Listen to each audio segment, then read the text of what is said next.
Halo adik-adik kelas 12, apa kabarnya? Semoga kalian masih tetap semangat untuk belajar ya. Nah, kali ini kita akan membahas mengenai pola-pola hereditas pada manusia, yakni golongan darah MN dan rhesus ya. Pada video sebelumnya kita sudah membahas materi bagaimana kalau golongan darah ayah dan ibu kalian dengan sistem ABO ya. Sekarang kita golongan darah MN dan rhesus. Nah, kita lihat di sini. Sedikit pengertiannya bahwa golongan darah MN ini disebabkan mengapa ada golongan darah MN, adanya antigen M, antigen MN, dan N ya.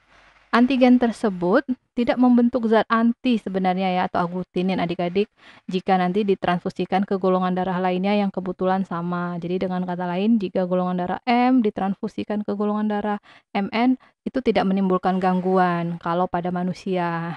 Nah, hanya jika nanti disuntikkan ke kelinci, serum kelinci ini akan membentuk zat anti ya atau menggumpal. Tapi kalau pada sesama manusia juga sebenarnya tidak masalah karena makanya kita jarang mendengar mengenai golongan darah MN ya.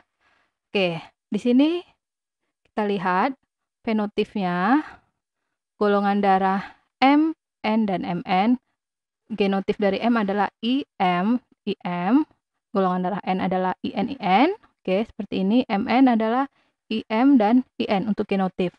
Sementara kalau kemungkinan macam sel gamet, golongan darah M hanya ada satu macam gametnya ya, IM. Begitu juga dengan golongan darah N, hanya IN. Dan golongan darah MN yang ada dua. Mungkin saja dia IM atau IN untuk golongan darah tersebut. Nah, kalau yang sistem rhesus seperti ini. Nah, antigen berdasarkan ada tidaknya antigen rhesus ya, sehingga nanti ada rhesus positif, rhesus negatif. Rhesus positif jika di dalam sel darah merah kita terdapat antigen RH, kalau rhesus negatif, namanya negatif, dia tidak terdapat. Sehingga kalau kita lihat nanti fenotip genotipnya seperti ini. Rhesus positif, genotipnya adalah RH, RH di sini ini untuk yang homozigot, sementara heterozigot bisa IRH, RH kecil ya, resesif.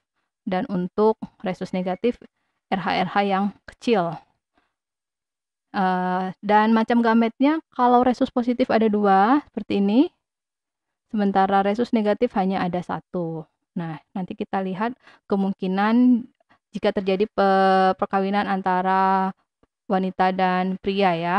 Kita akan masuk ke sana karena untuk materi kelas 12 cenderung kepada peluang atau kemungkinan fenotip anak-anaknya ya adik-adik keturunan, sementara pada kelas 11 kita lebih kepada materi dari sel-sel darah itu sendiri. Nah, kita lihat di sini. Seorang wanita bergolongan darah N menikah dengan pria golongan darah MN. Bagaimana fenotip atau golongan darah anak-anaknya? Nah, kita lihat di sini. Ayahnya, ibunya golongan darah N ya, wanita. Jadi golongan darah N hanya ada satu, genotipnya hanya satu, IN, menikah dengan pria, berarti ayahnya nanti golongan darah MN, IM, IN. Sehingga gametnya di sini hanya ada satu, IN, ini ada dua, IM, dan IN. Sehingga anak-anaknya golongan darahnya ini di IN, IM, kemudian ke sini IN, IN. Golongan darah MN dan golongan darah N 50%, 50%.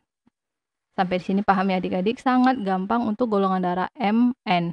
Karena baik N dan M itu hanya ada ya satu macam genotipnya homozigot, tidak ada yang heterozigot, sehingga tidak membuat bingung. Nah, sekarang kita lihat ke rhesus.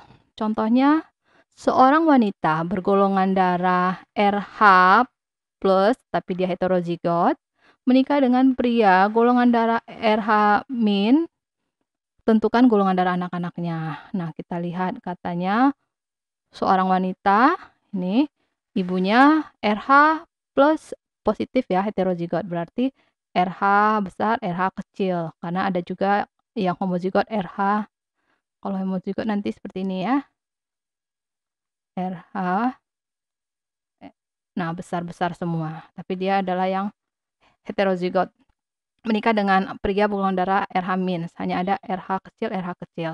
Gametnya berarti ada 2, IRH besar, IRH kecil. Sementara yang ayahnya hanya ada 1, IRH kecil. Sehingga jika terjadi perkawinan, gametnya akan berkelompok membentuk di sini IRH besar, RH kecil, resusnya positif, ini ya. Ini dan ini RH IRH kecil, RH kecil, resusnya negatif. 50%, 50% untuk resus positif dan negatif. Gampang ya.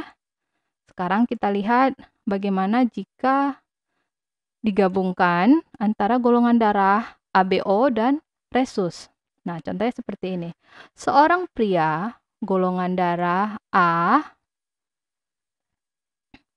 oke, resus positif homozigot.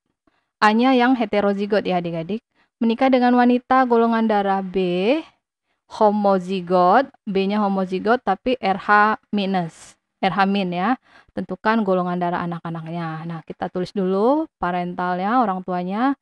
Pria golongan darah A, ini katanya heterozigot, berarti IA, I0. Resusnya positif tapi homozigot, berarti ya RH besar, RH besar. Karena homozigot nih. Menikah dengan wanita golongan darah B, homozigot. B homozigot berarti IB, IB ya. Kalau heterozigot baru IB, I0. Homozigot B-nya dan resusnya negatif. Resus negatif hanya ada 1 genotip, RH kecil, RH kecil. Oke, sampai di sini kita menentukan gametnya. Oke, dari sini berarti gametnya ada sini 1 macam, hanya ada 2 ya, karena alel heterozigotnya hanya ada di bagian yang ini ya.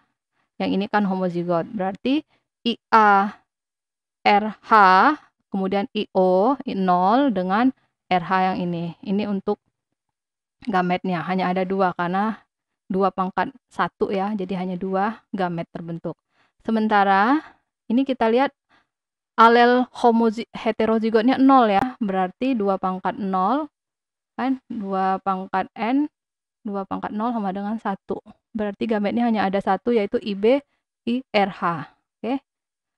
Kemudian kita silangkan agar tidak keliru, kalian bisa membuat tabel seperti ini. Oke, sehingga anak yang kemungkinannya pertama di sini IA, IB, ini ke sini ya.